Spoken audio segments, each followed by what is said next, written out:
I'm Lysandra, and this channel is called Grace and Grief. And I lost my husband 19 weeks ago today.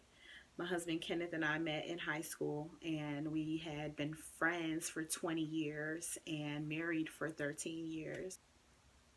I wanted to create a channel where I could document my process, my grief process, in a way where I can really share the things that I'm learning and be a blessing to other people, and to build a channel that really becomes a community and a support system for other people as well. Some of you saw that my channel was featured on Channel 7 News, and a lot of messages after that, and my kids were very excited when they saw it. So thank you for all of your support. Thank you for everyone that has subscribed to the channel. Thank you for everyone that's written in the comment section. Um, Thank you for everyone that's praying for me. And I have felt very supported. I was looking at an article that talked about risk factors for becoming depressed after the sudden loss of a loved one, and one of the main risk factors was just not having a support network. It just made me feel so blessed, because I really have, thank God, I have really felt supported. I have really just had a lot of um Lord God, I just am thankful. So I'm just thankful for the support and the prayers and the comments, and I don't know where I would be at if I didn't have it. So God has been really good, and I'm really thankful, and I really just appreciate everyone who has been just encouraging me, and it's meant a lot. Even those just random, words of encouragement, or Facebook post, or messages, or texts, or calls. So just thank you so much for that. I wanted to talk a little bit about grief and trauma. In all of this, with having the YouTube channel and doing the website and the blog post, either widows are connecting with me, or people are connecting me with widows, or somehow I'm connecting with people who are really, really fresh in their grief process. Obviously, I'm only 4 months post loss, so I'm really fresh too. But I just got a message from a young woman who lost her fiance in a car accident, and this was just 4 weeks ago. And then I have a friend whose brother passed away suddenly last week, and so it's just really causing me to reflect a lot on just the first 4 weeks. Maybe 2 weeks after he passed away, I was somewhere and heard an ambulance siren, and I just, really broke down at the sound of the siren. And I remember thinking, later, like, what is going on? But the sound of the ambulance siren was really a trigger. And I was starting to think about, it was taking me back to when I was in the ambulance with Kenneth on the way to the hospital. And so I think that was the first time that I realized this was really a traumatic experience, and you are really being triggered by anything that is reminding you of that day. And my mother, she was asking me earlier this week, am I still crying at 3 a.m.? And I said, no, I'm not. I'm not actually. At 4 months post loss, I'm not. I'm still having moments of kind of uncontrollable crying, but it's more so when I'm out and I'm seeing something that reminds me of Kenneth, or even if I'm at home, like, I can't go through his drawers. All his clothes are in the drawers, his clothes are in the closet, if I have to get on his side of the closet to get something, I do get nervous because I know that I don't know what it is about handling his clothes. I cannot handle his clothes. It's something so intimate, or his shoes. I can get rid of the shoes, but I don't want to touch the shoes. And I don't know what to do with it. I can't handle them enough to get rid of it, but I also don't want it in my way. And so I don't want to deal with it in the house. I don't want to deal with it to get it out of the house. So I don't deal with that. And that's 4 months later. I don't know when I'm going to come to a place where I'm going to be able to get rid of his things. I am not someone who would normally cry in public or in front of anybody, really. But I do cry in public. You'll have times where I'm like really overwhelmed in the car and I have to pull over because I just can't drive anymore.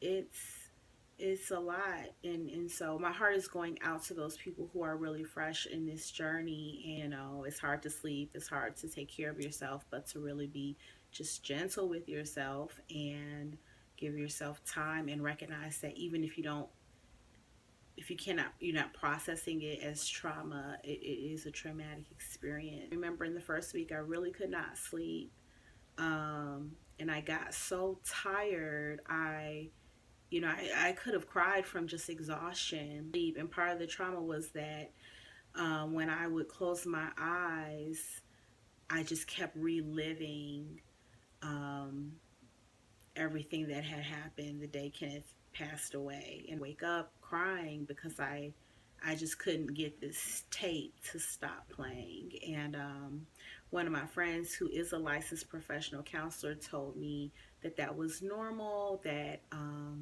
it would help me to possibly start to replace some of those memories with good memories of Kenneth. I gave me some dreams. I mentioned that in one of the other videos. There were some dreams I had about my husband that were really good, and even attached to the dream were really good feelings of like safety and peace. And that helped me break out of some of the reliving of the trauma of it, and I actively replace those thoughts with the dream that I had, and with good memories of my husband. Ask for help if you need help. Probably the first 35 days, I was in a lot of physical pain. And I wasn't in a car accident, but it felt like I had been hit by a truck. Like I was in so much pain. What complicates all of that even more is the fact that if I'm in pain, I'm used to telling my husband that I'm in pain. And so he's not there. And so I didn't tell anybody that I was in pain, because, the person that I would have told wasn't there. So I didn't say anything. I don't even, number one, I don't even know if I realized I was in pain because there was so much going on. You're so much kind of, in this outer body experience. It's hard to be in touch with how you really feel. But then maybe like around 30 days, it was like beginning to dawn on me, like, wow, I've been in pain all this time. Like literally my neck hurts, my shoulders hurt, everything hurts all the way down to my feet.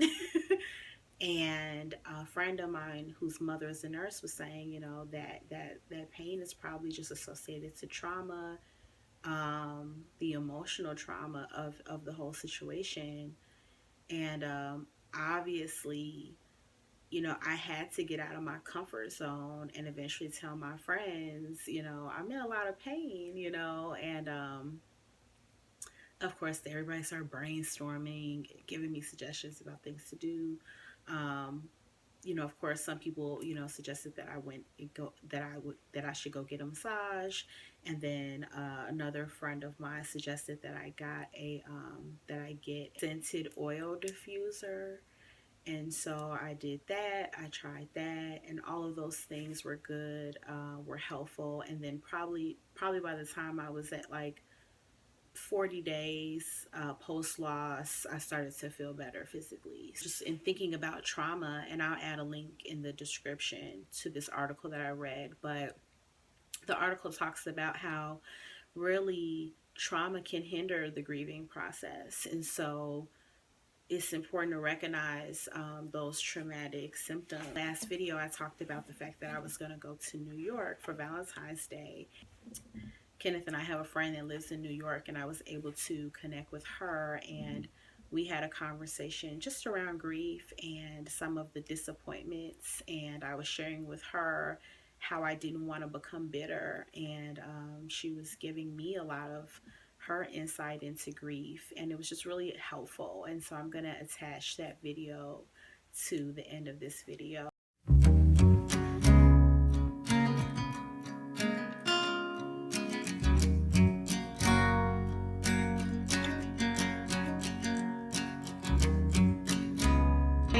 She told me via text.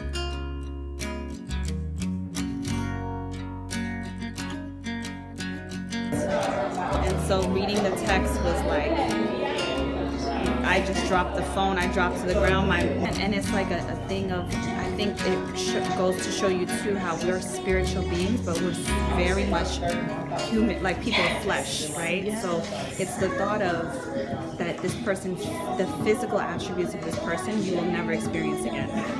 So the touch, the smell, the you know, the hearing the your voice in person, the vibration of the voice, the concentration of the energy in this one vessel. Yes, that's like going straight into you. You know, you don't really get that. Yeah, you feel the person. Yeah, but not in the same way. Yeah.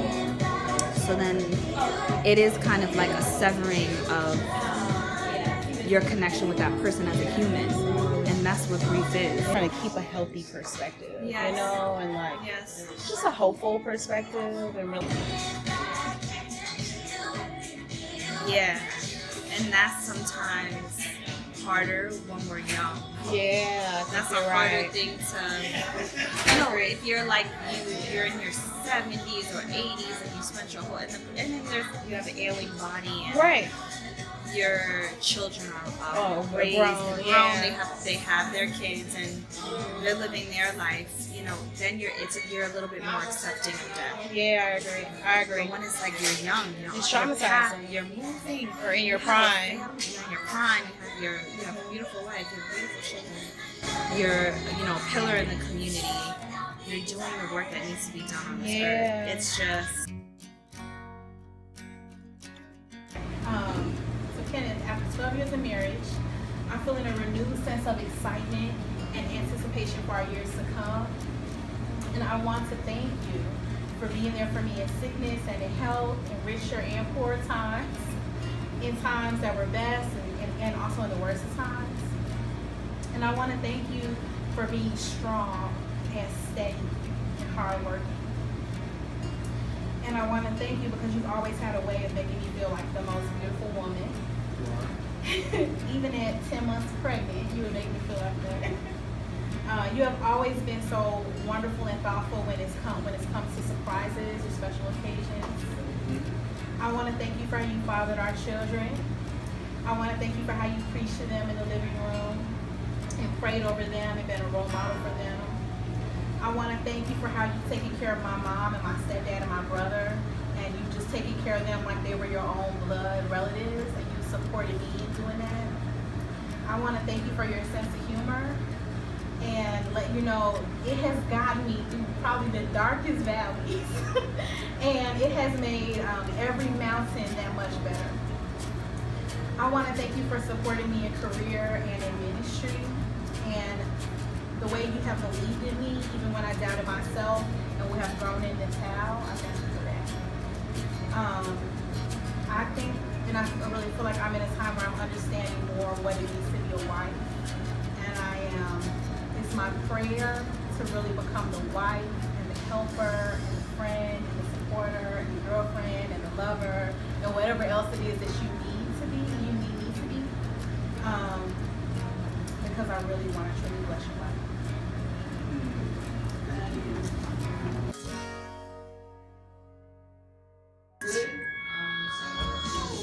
when you really have to be like, you know how you say there's a larger plan and it's Yeah. not just about me. That's when you really have to like Believe that.